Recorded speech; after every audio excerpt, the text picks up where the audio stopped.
Selamat malam tuan-tuan dan puan-puan. Jerung, ikan bilis. Naga, dragon.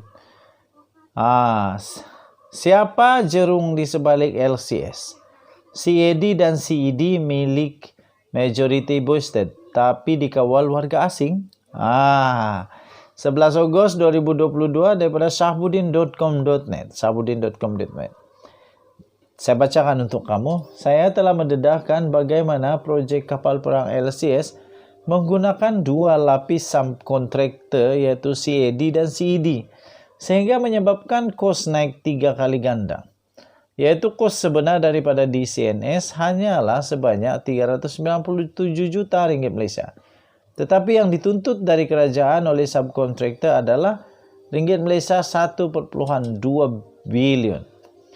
Seperti yang diduga, Datuk Seri Najib Razak dengan cepat menjawab bahawa subkontraktor Contraves Advanced Devices yang berhad CAD dan Contraves Electrodynamics yang berhad CED adalah syarikat-syarikat bersekutu LTAT.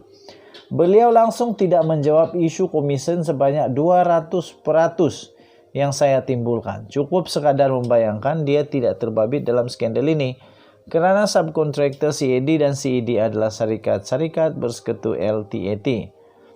Anak syarikat LTAT, Boosted Heavy Industries Corporation BHIC, telah meluluskan pembelian saham 51% di dalam CAD pada 21 April 2010. 49% lagi saham CAD dimiliki oleh Rheinmetall Defense AG atau RAD, sebuah syarikat kontraktor pertahanan dari Jerman yang dipegang melalui anak syarikat milik penuh RD Investment AG.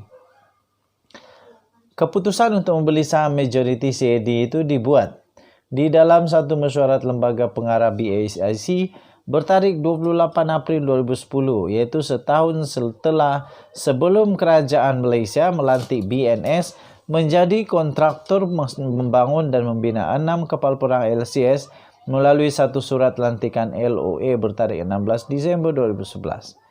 Dalam perjanjian pembelian 51% pegangan dalam CAD bertarikh 13 Ogos 2010 di antara BSIC melalui anak syarikatnya dan RAD melalui anak syarikatnya, BHIC bersetuju bahawa RAD yang mempunyai kawalan pengurusan manajemen kontrol ke atas CAD walaupun CAD dimiliki secara majoriti oleh BHIC. Mengurusi lembaga pengarah BHIC yang bersetuju dengan keputusan tidak masuk akal ini adalah Tan Sri Lodin Wok Kamarudin, bekas Ketua Pegawai Eksekutif LTAT yang diketahui umum cukup rapat dengan Najib Razak. Ini adalah satu tindakan yang tidak masuk akal. Dalam mana-mana aturan syarikat yang mempunyai dua pemegang saham berbeza, kawalan pengurusan dipegang oleh pemegang saham majoriti. Memanglah.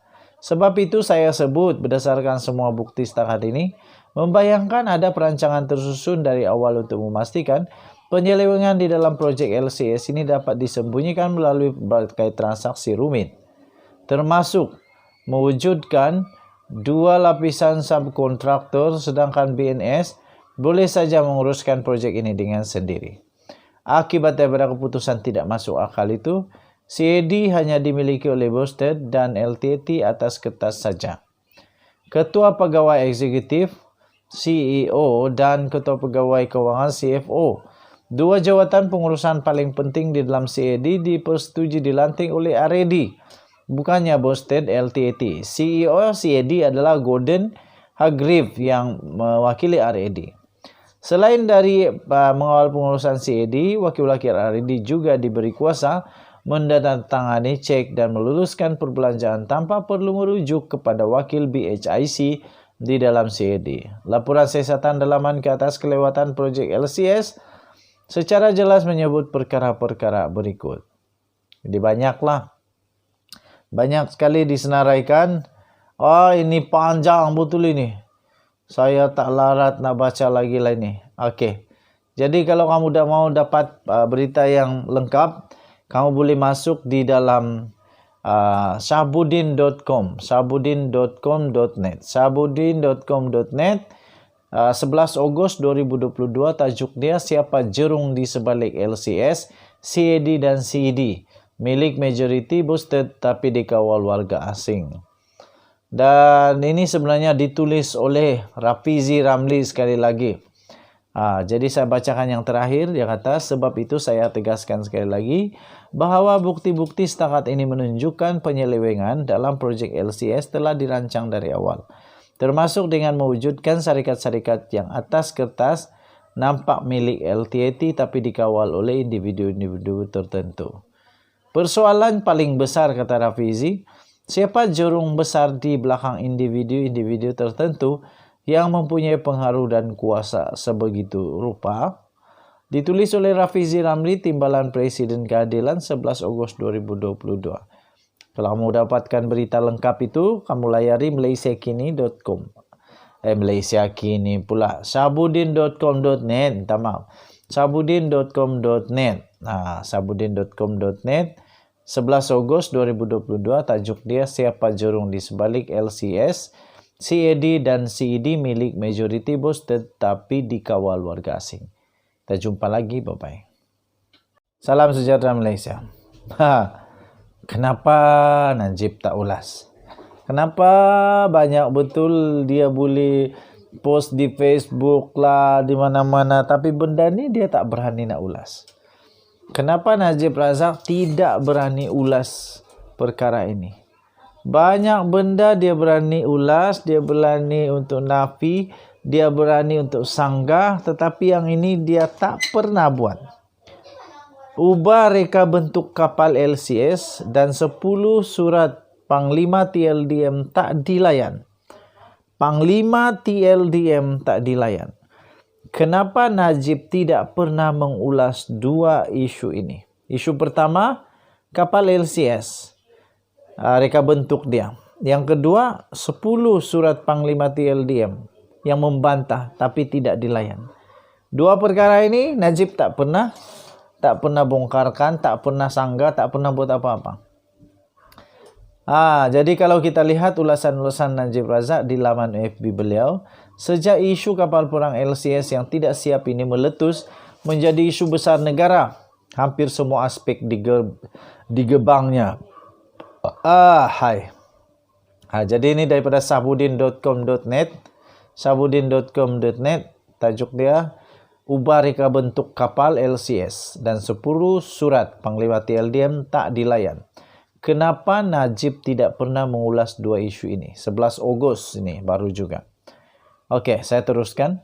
Tujuannya tidak lain tidak bukan ialah untuk menunjukkan beliau sebagai Perdana Menteri serta Menteri Kewangan pada ketika itu dan Zahid Hamidi yang kini adalah Presiden UMNO selaku Menteri Pertahanan di ketika kontrak LCS ditandatangani pada 2011 tidak terkait dan boleh disisihkan daripada skandal tersebut.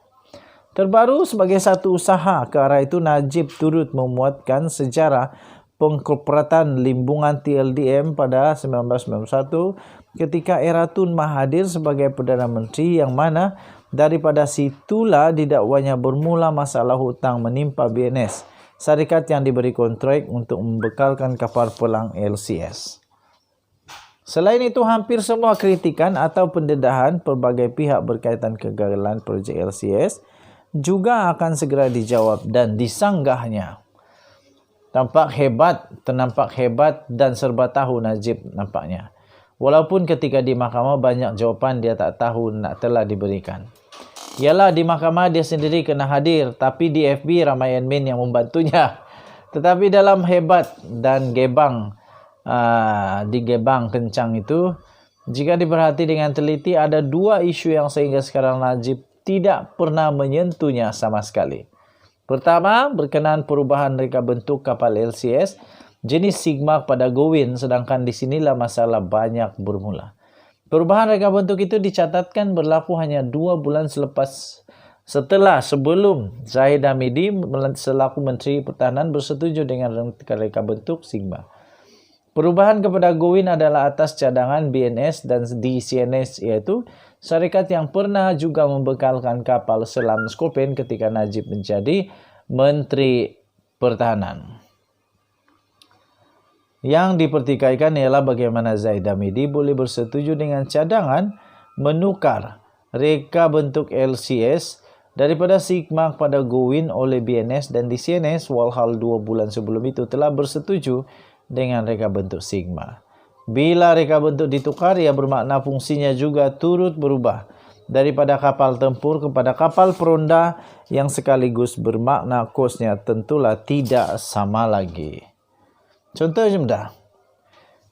Masa kontrak ditandatangani, kereta yang nak dibeli adalah Ford Ranger Raptor 4X4. Tapi apabila projek sudah diluluskan, yang nak dibeli ditukar kepada Proton X70 dengan kos harga yang sama. Jadi dalam hal ini bagaimana Najib selaku Menteri Keuangan boleh meluluskan pertukaran reka bentuk itu? Okey, so memang panas. Apakah Najib tidak meneliti dengan mendalam perubahan itu, atau adakah oleh kerana Zahid Hamidi yang menjadi Menteri Pertahanan ketika itu adalah bekas setiausaha politiknya sebelum ini, maka ia dipersetujui begitu saja? Kedua, tentang 10 surat bantahan atau teguran yang dihantar oleh bekas Panglima TLDM Dr. Abdul Aziz Jafar berkenaan LCS tapi langsung tidak dilayan atau dibalas. Memetik kenyataan daripada Abdul Aziz kepada media, beliau dilaporkan telah menghantar sekurang-kurangnya 10 surat teguran dan rasa tidak puas hati serta pendirian daripada TLDM berhubung tata cara perolehan projek LCS. Surat rasmi berkenaan telah dihantar kepada Ketua Setiausaha Kementerian Pertahanan, Menteri Pertahanan, Ketua Setiausaha Perbendaraan, Ketua Setiausaha Negara dan juga Perdana Menteri. Sebagai Perdana Menteri dan Menteri Keuangan, kenapa Najib hanya berdiam diri dan tidak memberi sebarang respon kepada 10 surat tersebut? Kalau satu surat mungkin boleh diterima jika alasannya tidak perasan, tapi bagaimana jika sampai 10 surat yang dihantar?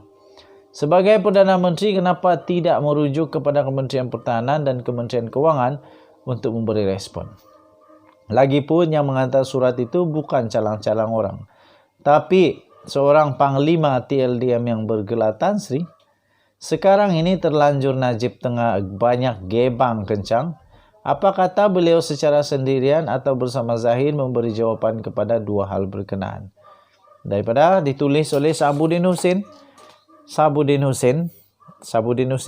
diterbitkan di sabudinhusin.com.my. 11 Ogos 2022, kita jumpa lagi. Bye-bye.